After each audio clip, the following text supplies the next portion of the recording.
So we're going to get into some juicy questions, and we're going to try and leave some time at the end for some Q&A if we can. So yeah, Clem, as I was just saying, obviously as an avid investor, entrepreneur, journalist, author, market commentator, you've seen a lot, you've seen it all. The big question we're here for initially is, how long can gold's historic run last? So, you know, at the moment, the price of gold is continually hitting all-time highs, as recently as yesterday. So over to you. What's your take on the main drivers and how long can this gold run last at the moment? Well, I think the important way to make money in the market is to keep it simple. You've got to have some simple ideas. Now, you said, I've seen it all. My simple idea would be, you haven't actually seen anything yet. We're about to go into an incredibly wild period. And if you haven't got the memo about that, you really should look into it, because there's really not been anything like what we're going into now, ever. And, you know, it's very easy to read the media and read the doomsters. And there are a constant flow of doomsterism. But we are going into an era which is very, very, very, very special, but not necessarily in a good way. Okay? So that is one idea that you should hold, is that this is the big one, and we're in it. It's not coming, it's already here. It's already here. Now, simple idea, you can agree or disagree with it, but that is really the core of what I'm doing and thinking right now. Point two, we've dropped down one level to gold, okay? The simple idea is gold is for war. That's why countries hold gold. No other reason. If you're at war, you have to pay with gold. It's the currency of war. The reason gold is going vertical is that global stress is rising. And we know why it's rising. We know who's responsible for it. In fact, it's not just someone in America. It's certainly not helping. It's not just someone in Moscow who's certainly not helping. And it's not just somebody in Beijing, and they're certainly not helping. But that cycle of increased global stress and the trend, which is a slow but sure escalation towards an endpoint, that is war, is what is pushing gold. Because the customer is governments. It's not us guys. We're relatively irrelevant. It's countries buying gold. As you approach the ultimate destination, which hopefully we're going to avoid, which is war, you can't just buy gold the day before. You have to go, it's a little bit more spicy now this year or this month. Oh, God, what did he say over there? I think we need a little bit more gold. Go pick us up another 5 tons, will you? Oh, make that another 10. Oh, keep doing that, will you? And that is what's going on around the world. And it's demonstrably the case with China, because gold is for war. And if you look at what Xi has done in the last several years, okay, kids, you're not allowed to play computer games anymore. Okay, kids, you've got to get fit. Okay, kids, you've got to stop learning American. That's fact. Why would you do that? Why do you want your young people not to learn about things from the West? Why would you want your young people not to play computer games anymore? Why would you want your young people to get fit? Gold is for war. And obviously, China wants Taiwan. Well, funnily enough, America depends on Taiwan for all its value. All the chips that go into NVIDIA are made in Taiwan. All the chips that go into your Apple are made in Taiwan. The whole nervous system of America is pivoted around China and Taiwan.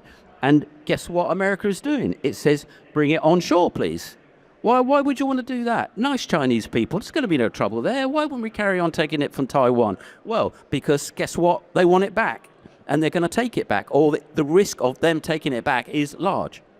So that cycle towards that endpoint of America versus China, that's what Vance essentially said at the conference a few weeks ago. You deal with Russia, Europe. We can't afford to fight on two fronts. Go listen to his words. Apply your English comprehension to what he said. Do a little bit of interpretation. He said, we're cutting you loose. Go on, Europe. Your problem, Russia. Our problem, Asia. Gold is for war. And the moment that kicked off, up it went. I'm not a gold fan. I've never been. I was brought up with gold bugs ever since a child, and they talk the same old thing. Oh, gold's going to be currency again. Oh, fiat money's rubbish. The dollar's going to collapse. I've heard that my whole life, and I've been around a bit. And it's the same old story. It's not going to happen. Gold is for war. That's why it never went up. Then when things started to get stressed out, it went up. And now it's gone up another notch. It's going up. And it looks like it's going to 5,000. Of course, it could go a lot further. Unless, all of a sudden, everybody starts singing Kumbaya. Is that going to happen? Is everyone going to get reasonable? Is everyone going to say, hey, why don't we all be friends? Why don't we all make money and improve the human species? That's not going to happen, is it? It's only going to get worse. And it's only going to push gold up, because gold is for war is the use case for gold. That's gold's use case. Governments keep gold so they can fight wars if they need to. That's why Gordon Brown sold half of it, because he's a pacifist. He's a socialist. He believes in the global friendship idea. And if you don't have any gold, you can't fight a war, because they won't take your paper. You know, when America came out of the Philippines, because the Japanese had conquered it, they took the gold and they put it on a ship. It might have been a submarine. They threw the silver in the bay. Okay? They threw the silver in the bay. They took the gold. And at the end of the Second World War, pretty much all the gold in the world, apart from a few wedding rings, was in Fort Knox. That's why it got there, because they took payment in gold. Afterwards, they didn't. But if you're... the Nazis bought tungsten off the Portuguese, who were fascists at the time, with British £5 notes, which they printed. The Germans faked British fivers, bought tungsten off the Portuguese, until the Portuguese went, these are a bit wet. These fivers, where are you getting them from, Adolf? Oh, well, it's a long story, but oh, well, I think we want gold now. Gold is for war. And hopefully, I mean, I think it's going to be really bad for gold to be 5,000. And it'll be even worse if it goes to 10, right? But unless these drug-enhanced world leaders get a flush of sanity, is that going to happen? Then it's only going to get worse, at least for 2 years, until Trump loses the House and the Senate, because everybody blames him for the crash that we're in right now. We're in a stock market crash. I hope you all got the memo. Right? You know, NASDAQ is going to maybe halve. Okay? And I don't know what happens to the UK market. I thought being so rubbish, it might not be affected that much, but that's hope, Chess, that is. No, it's going to come down in a lump as well, even though it doesn't deserve to. So I'm out of everything in the US. I mean, Intel is just a no-brainer, because it's got all the fabs in America. All the fabs of all these other bloody companies are all in Taiwan. So you'd want to have Intel, wouldn't you? But it's all going to come down. So it doesn't matter whether you're right. You'll get, you know, look out below, right? You'll get hit by the piano. So I'm out of that. I'm out of pretty much everything in the UK, apart from a few. But in a scenario that I'm discussing, agriculture works, yeah? Things like steel works. Military defense companies work. And pretty much nobody else, yeah? Luxury brands, they go to hell. Travel goes to hell. You can look it up. What goes up in a war, what goes down? A few things go up, everything else goes to hell, okay? And that is the cycle we're on. And if you don't believe me or have doubts, have a look at this. Look at defense companies in America from the moment Trump got elected. You think they might go up. They all went down. If you look at the defense companies in Europe, the moment Vance spoke, they all went up. And they went down in America because no one's buying American equipment from here on in Europe, because they're cutting Europe loose. And they're not going to buy F-25s if America's got a kill switch. So all those guys that have been supplying the globe with military equipment and Europe, they're not going to be selling it here anymore. So their stock went down. Anyway, second question. Well, Clem, I was just thinking that I hope this isn't how your first dates go. I'm wait- That's why I marry Russians. But it's great. I mean, ultimately, we all know we were seeing it. I mean, at the moment, Donald Trump speaks, and we see a spike in 1% or 2% of gold. In the last 10 years, we've seen 198% growth in the price of gold. One of my questions to you, because there's a lad at the moment who's getting a lot of traction online, and he's been on the BBC a lot recently, called Gary Stevenson, an ex-trader who's released a book, and he's been speaking about how he bet on gold 10 years ago, and he's doubled. He's made lots from it. Now, obviously, speaking about gold as war, and ultimately, we know there's so much uncertainty at the moment, both geopolitically, economically.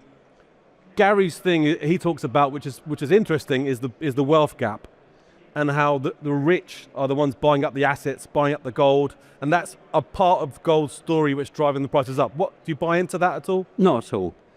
That's a load of old nonsense. Look, governments are buying gold because the global stress is going up. I'm sorry, there's not increased uncertainty. That's the trouble. There's increased certainty. Is anybody here not certain it's going to get worse? The point is, you don't know how much worse it's going to get. It's not like, well, is it going to be good today, bad today, da-da-da-da. Like, before all this, there was uncertainty because everything was cool and groovy and you'd never know what's going to happen. Does anybody not really deep in their gut know what happens next? Or does anybody here really not think it's going in a certain way? Are there many people here that didn't get the memo? Because if you didn't get the memo, go listen to Vance talk at that security conference in Germany. And if you just go, oh, he's just rattling his saber. Oh, no, he doesn't mean it. I think you're. What impact do you think AI will have in this? Because the AI is obviously going to change that landscape, change the war landscape even. Is that going to impact the demand for gold from governments and central banks? Let me start at the top thought, okay? In AI, there is no second place, okay? There is no second place in AI. So if another country's got better AI than you are toast. So if China gets more AI than America, America is toast. That's why they're panicked about Taiwan, because that's where all the AI chips are, okay? If America gets more AI than China, China's toast. If Europe gets more AI than those two guys, then they're toast. There is no second place in AI. Now, the thing that you have to realize is AI equals energy. That's it. AI is purely about the burning of energy to drive those GPUs that are basically fan heaters. Yeah? They just make heat in AI. And they just use energy, and they use vast amounts of it. They will boil the oceans to make AI. They will boil the oceans to be number one in AI. Right? And that means forget about not digging up coal. Forget about not burning oil. Forget about not burning natural gas. Forget about switching off windmills. Forget about all of that. They're going to boil the oceans because there's no second place in AI. This is all part of what's happening right now. This is why gold's going up, because there's a war and it's AI. But that's a quaternary war that nobody dies, right? And if you have a trade war, that's tertiary war. Nobody dies. Well, that filters down into an industrial war. That gets a bit spicy. And then you get a territorial war, which is the old style war. When we were digging up potatoes and catching fish and spearing rhinos, war was about land. Well, we got a bit cleverer than that, and we're not necessarily slaughtering each other, although they are fighting over land in certain places. But we're already fighting an information war, right? That conflict is conflict, but it's dropping down the staircase of civilization, and it's heading towards a land war, right? But AI is for war. Yeah. So Clem, a couple of things before we finish. You've spoken about $5,000. Yeah. And obviously, everyone here wants to know when might we see that? What's realistic? Is gold going to have a correction before we get there? It's actually, is there a roof in the next 10 years when we know it's got up 200% in the last 10? Please God, there be a roof. Yeah. Right? Because, gold at $20,000 an ounce is because you are heading for Portugal because you need to get out of Dodge, right? We don't want gold at 20,000. We don't want war, do we? It's just, it doesn't matter what I think about war. Do you think next year, couple of years, what's your kind of gut feeling? I'll answer your question. It's very, very easy to work it out, okay? All you got to do is look at the gold chart. It's going up vertical, right? Just project that. and you'll be close. If it gets off that trajectory, something's changed. The important thing about the gold price is when it moves, you don't know the news. It'll be in about 4 days or maybe 2 weeks. It moves before you know, because you don't know. You're like me. You're a muppet sat in front of a television. The people that know, they're in the NSA, and they go, ooh, that's a bit spicy. Maybe my brother-in-law should buy some gold, right? We are the last to hear. So you just look at gold, and it will tell you something nasty is coming. Something nasty is coming in the next few days, right? That's why it's at 80. Something wicked this way comes. Don't imagine that you can call it going up, but the trend is what it says is happening. It's going up vertically, it's going up straight. It could stop, and it could consolidate. If Trump starts hugging Xi, it'll go down. But that's the only call you have to make. Are these guys that are driving this escalating global stress, are they going to change their tune? Do they not really mean what they say? Are they reasonable people? Would you leave your children with them? Right? And the answer is no, you wouldn't. Yeah. So the prospect of it going into reverse doesn't feel very high. So it's on that trajectory, and it's going to stay on that trajectory to something that we don't know about changes. And the determination of that move, which could be an early move, is 5,000. Exactly. And Clem, obviously we're here on the Solomon Global Thought Leadership stage, and I know that you are a fan. You bought physical gold. You like the gold coins and what they provide to you in terms of tax efficiency. Can you tell us a bit more about what you've enjoyed about buying physical gold, and maybe advice to people that have never bought gold before, in terms of thinking about their portfolio and allocation? It depends on your scale. If you want to put 10 grand into gold, just use someone like Solomon, ring them up, give them 10 grand, they'll give you 10 grand's worth of gold, find a nice corner of somewhere where you won't get burgled, stick it there. And that's, a little hedge, a little investment. If you're going 5 figures, you need to think about where you're going to put it, and what you're going to buy and how much it's going to cost you. And if you're in 6 figures, you need to vault it. Okay, and there are people that will vault your gold in various places in the world. There's lots of good providers for that. There's lots of great providers for coins, like Solomon, and Solomon's good. They're sponsoring this. They're a good firm, and I have dollar cost average gold for a long time because I have a diversified portfolio of risk, and everybody should have one. And gold is a good thing to have in any portfolio which is diversified for risk. Okay, so it's always a good thing to have. If you are going to go beyond having 2.5% of your net wealth in gold, which is the recommended level, then you need to worry about custody, and that's really the major concern. As I say, you can, put 10 grand in your pocket and walk around with it, not a problem, right? Brilliant. But when you start to get into 5 figures, which is one of the reasons why Bitcoin took a certain chunk of the market, is because gold is for war, Bitcoin is for flight. If you have to get out of Dodge in a hurry, you don't want gold if you've got any sort of money. It's just too heavy and too bulky. So Bitcoin is for flight. So if you're leaving Afghanistan and you have to dump 5 million on the tarmac, like certain ministers, you want Bitcoin.